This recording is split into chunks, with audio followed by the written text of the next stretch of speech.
My boy coming up to Christmas, Troy, love your work, brother. Yeah, hey, congratulations, crew, on your awards. Awards days are really cool, and I remember I wasn't part of Boys Brigade when I was your age. I actually was part of Scouts, and at the end of every year I'd have a bit of a look at what the awards were coming up. Tim will put it up on the top there, thanks, in front of that stand. Yeah, that's it. And we'd have our cloth patches and the things that we were pursuing, and we'd kind of look at what we had to do next year to achieve those awards. And so we'd cowboy up and we'd hook in and do all of the things that we needed to do to get to those awards. And then life would happen, and inevitably, I mean, you kind of do the best you can. Maybe stick it up on that one behind, Cole. Just give me a bit more space in front.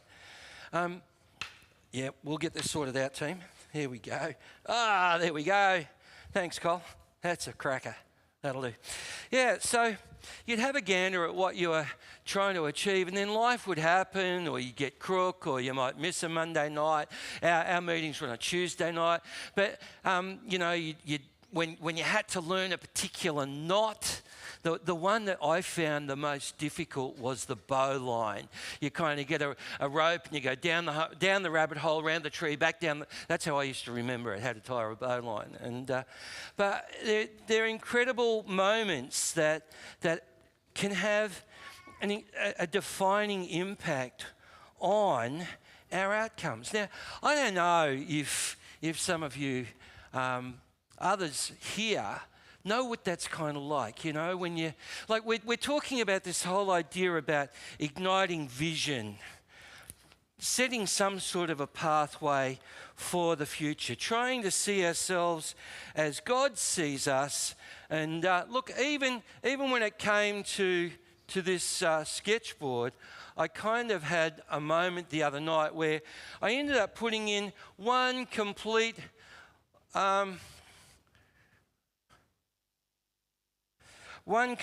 word, and I really kind of, it wasn't meant to be. You see, there's actually meant to be a space between these two words, and I thought, well, I just paint it out. There we go. There's a space. There we go. So the best laid plans of mice and men. But when we start to talk about how we're seeing our lives and our world, and what we set ourselves to achieve.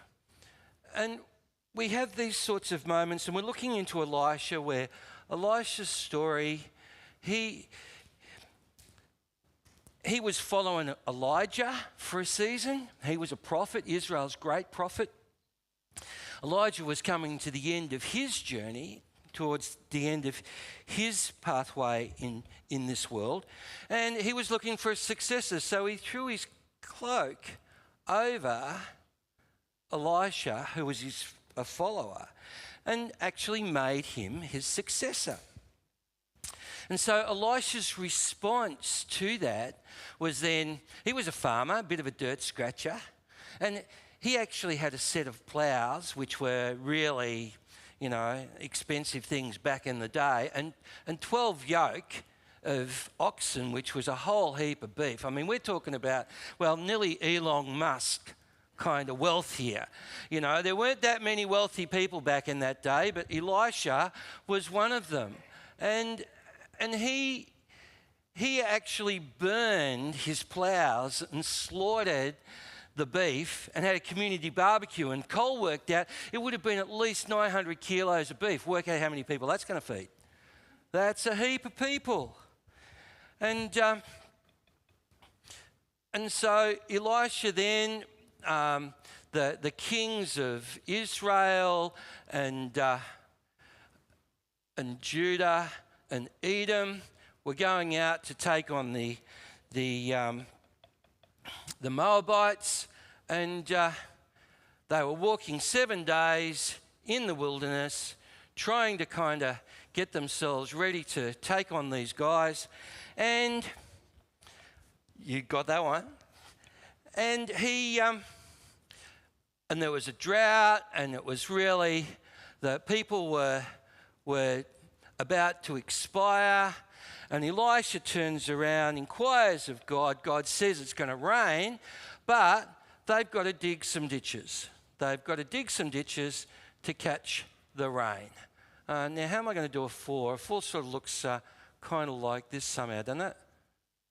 Is that something like a 4? So this is part 4 of that series. So I'm just bringing you up to speed with the story, because Elisha tells the guys, listen, God's going to make it rain. You've got to dig some ditches, otherwise you're going to expire. You're going to die of thirst, and the Moabites are going to have you blokes. Anyway, so all of that happened. The blokes dug the ditches overnight. It rained. The crew, the animals were fed, were watered, and things were going swimmingly. Did you see what I did there? All right, that's okay. Swimmingly, water. Okay, all right. Thank you. So anyway, and the next story was that little is actually much when you go to God with it. You know, our limitations are God's opportunities. And that was a story about a prophet. One of Elisha's mates had passed away. His widow came. When he passed away, it was revealed how much debt was left, how much he owed people, and the creditors were coming to take the 2 boys away to service the debt. Not a real good scenario, not a real good thing to happen. You know, like this is kind of lose the house, lose the farm, lose the lot. And so she goes to Elisha, and Elisha says to her, well, what do you got in your house? And she's really knocked around because her husband's just died, creditors are coming, take the kids away. And she says, nothing. Well, maybe a little of oil. And the story works out that even the things that we want to exclude are the very things that God will use when we bring them to him and offer him to. You might remember the New Testament story about a kid's lunch, you know, a couple of loaves, couple of fish and 5 loaves of bread, fed over 5,000 people. So little as much when we give it to God. But this whole idea of, little as much when you have too much paint in your brush too. This whole idea of igniting vision, when you cowboy up, you faith it up, you do your work, you look at what you're going to do next year, and then life happens. Now, Jack, you know, we know a little bit about that. Like, children for us are a bit of a miracle. When Luke was born, quite an amazing story, after a feed, he'd squirm, and he had what's called reflux.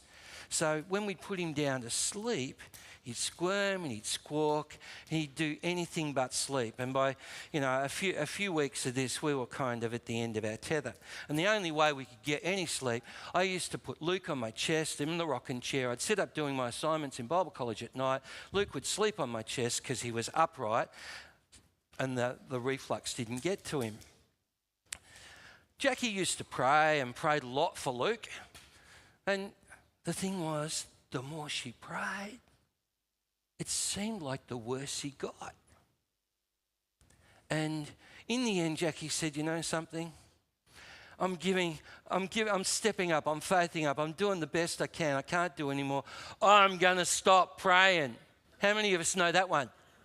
You know, where you've really been having a crack, and you cowboy up and you faith up, and, and it seems like it just gets better. You approach things with greater intent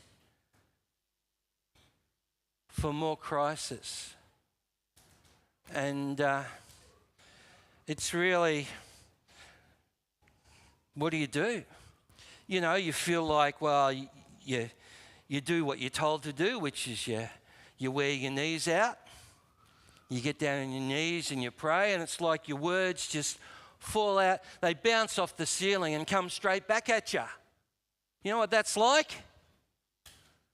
And what happens, we actually end up confusing life with God. We kind of think that, God is the author of life. But actually, yes, and that's true. but God interacts with us in life. And as I think back on those sorts of things, I kind of think it's probably just as well Jackie did pray, because I would have hated to have faced some of those challenges without the support of God in those moments. See, sometimes we have these expectations that everything's going to go rosy, everything's going to go really well, and then the yogurt hits the fan, and it's almost like, oh my goodness, what did I do? And sometimes, and I think we need to understand that life is really, it plays no favourites. And when we look at some of these characters in the Bible, we can kind of make them surreal. Think, Elijah, great man of God, in the face of difficulty, he headed for the hills. Elisha was a pretty cool dude, but I think he knew what it meant to actually have challenges as well. Because this story that we're going to talk about today, we've got this little character over here, and I'm going to try and quickly sketch this story out as I chat. So this guy, I better get another colour. So this guy for me represents Elisha, and the thing that makes him a little bit unique is what's in his hand. And what's in his hand is his prophet's staff.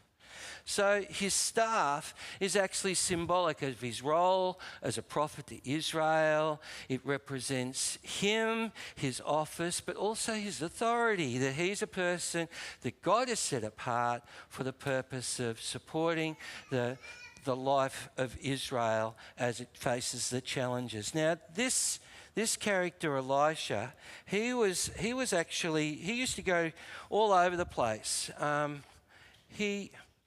One of the places he used to go to was a family that was very well off. They had a house. They had all sorts of capacity. They were rich. The woman was rich, and they lived at a place called Shunem.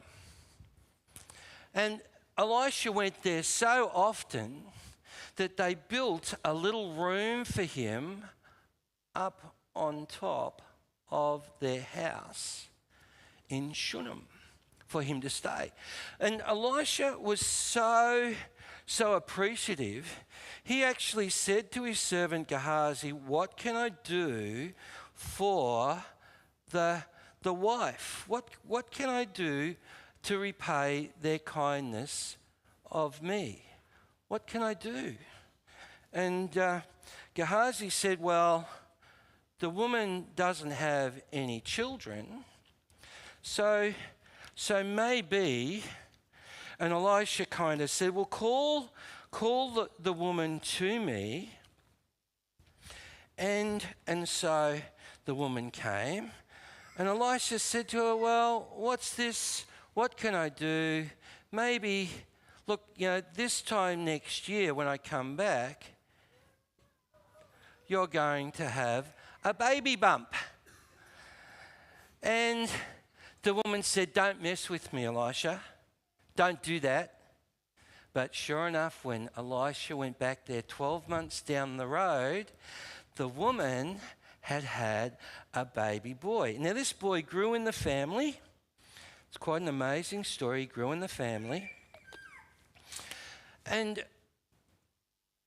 one day, though, he expired. So he died. And so they put him on the bed that was Elisha's up in his room. And Mum, who lived at Shunem, knew Elisha was at Mount Carmel. No, this is not a tree stump. This is Mount Carmel, where Elisha is, because you see, You might remember, what did I say about his staff? What did I say his staff meant? Someone? What was it? His authority, Matt, yeah. So here's Elisha, Mount Carmel. Now, in 1 Kings, what happened at Mount Carmel with Elijah? Can anybody tell me? What happened? What do you reckon, Theodore? Not sure? Hunter? No, Elijah didn't die. The prophets of Baal died. So he actually had stacked up a whole bunch of Elisha's mentor, stacked up a whole bunch of firewood, tipped a whole bunch of water over the top of it. If your God is God, make the wood burn, and sure enough, fire came from heaven and consumed all of this wet wood. And Jehovah, he is God. And all of the prophets of Baal, well, they didn't quite make the experience, unfortunately. So here's Elisha now. He's back at home country, which is Mount Carmel. So I'll just get this bit in.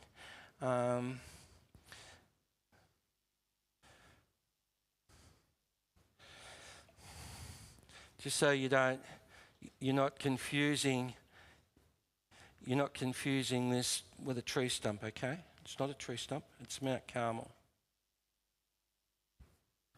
So, but Mount Carmel from Shunem, any idea how far away Mount Carmel is from Shunem? Any guesses? What do you reckon? You're really close, really, really close. It's actually 60 kilometres. So we're talking 10 hours for this woman in Shunem. I said to Celia, I'm having trouble drawing a donkey. This woman from Shunem, and Celia said, look, all you need to do is draw his long hair, his ear, and you don't have to draw the whole donkey and his tail. And this woman from Shunem, she actually jumps on a donkey with a servant, and she rides all the way to Mount Carmel, side saddle, and she's not happy. She's not happy. As she approaches Elisha, so we're talking about at least 10 hours.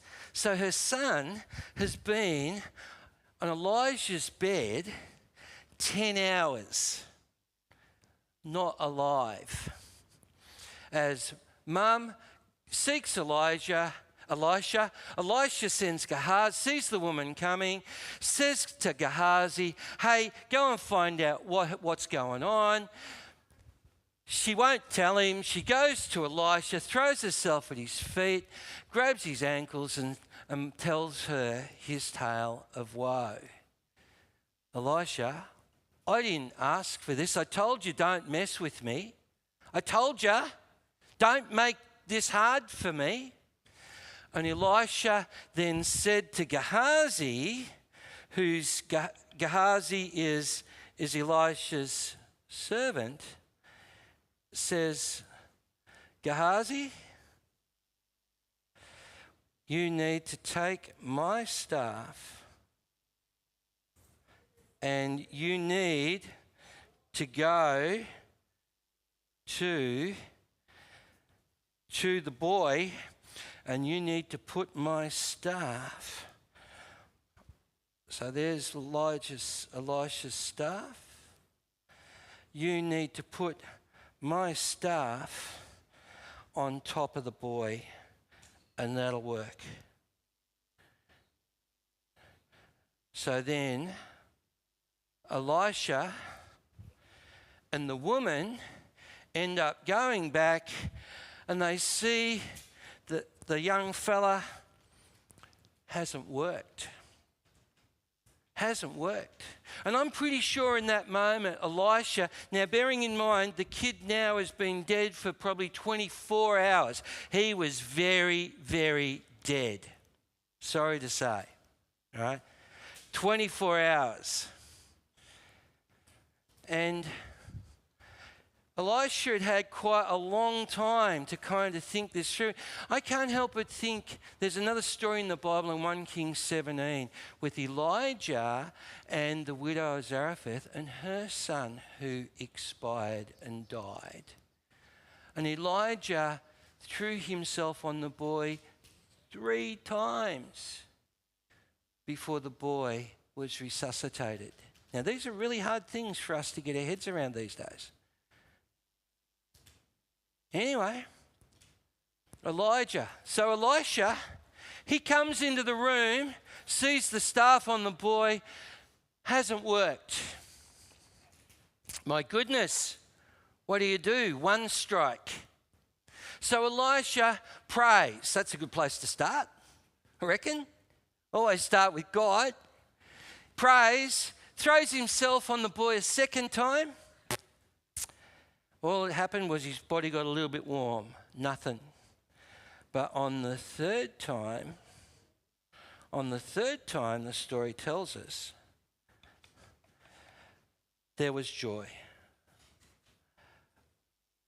But my question is, what happened between the 2nd and the 3rd time? Can you imagine? Like, I don't know how many of you have read the bulletin piece today. What's it like for you if you forget your password when you're trying to access things on the internet? You know, you get a 3 time you're out kind of thing. You know, the first time you go, oh, what was that password? The 2nd time you go, oh, if I mess it up the 3rd time, I'm going to get locked out of my bank account. Well, this wasn't just talking about accessing a bank account. This was a person's life. And what the Bible tells us that Elijah did between the 2nd moment when he threw himself on the boy, it tells us that Elijah got up and literally paced around the room. He got up and walked to and fro around the room. I can just imagine poor Elijah. I can just imagine his trauma. Have I got it right? Have I got it right? Am I getting this right? Come on, God. Like, I remember Elijah and the widow of Zarephath, and come on, God. And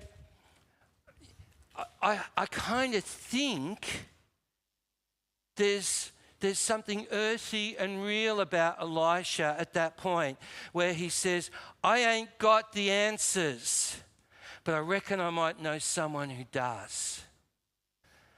And then he cowboys up one last time and he throws himself on the boy. And Elisha, the boy comes back to life and he hands him back to his mother. And, you know, I kind of think, what does a bad day actually look like, you know? What does a bad day look like? I reckon a bad day looks like the day you give up. Because you see, at that point, there can be no change. At that point, that's the minute you give up is what it is, it is. Nothing can change when you give up. And you know, I'm really reminded at this point of a passage of scripture in Lamentation chapter 3 that tells us, because of the Lord's great love, we are not consumed. And the reason in the first half of Lamentations 3 is really traumatic reading if you're a little bit depressed. But in verse 21 he says, yet this I call to mind, and therefore I have. And the author says, and therefore I have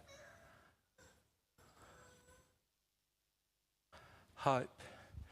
Because of the Lord's great love, I will not be consumed.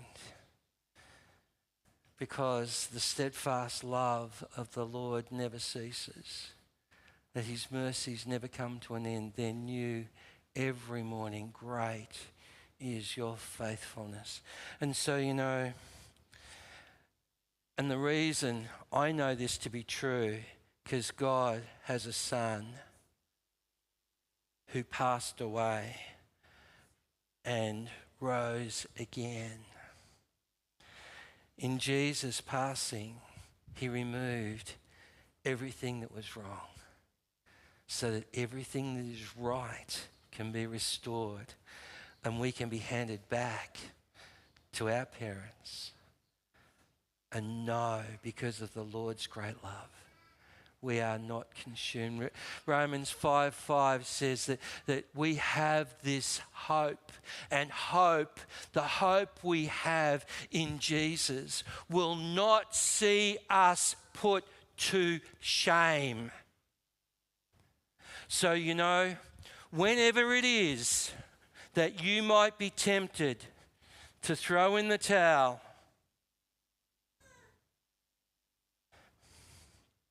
When you might be tempted to say it's all too hard,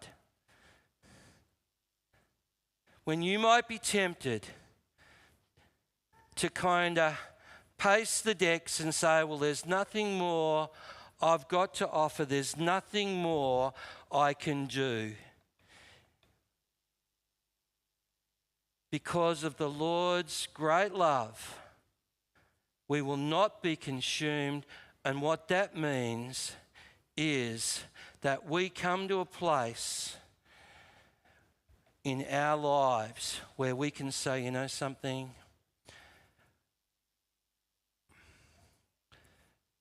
Yep, it's looking pretty nasty. It's not looking really good. I tell you what, we've got some sharp kids here, Cole.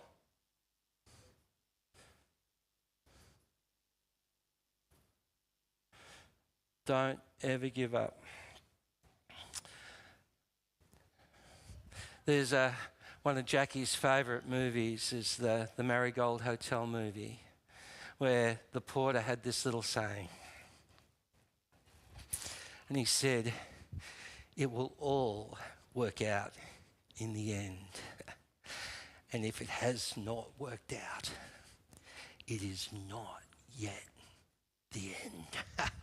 We have a God who laughs at death and has the final word. And this might be a tough day, but it's not the last day.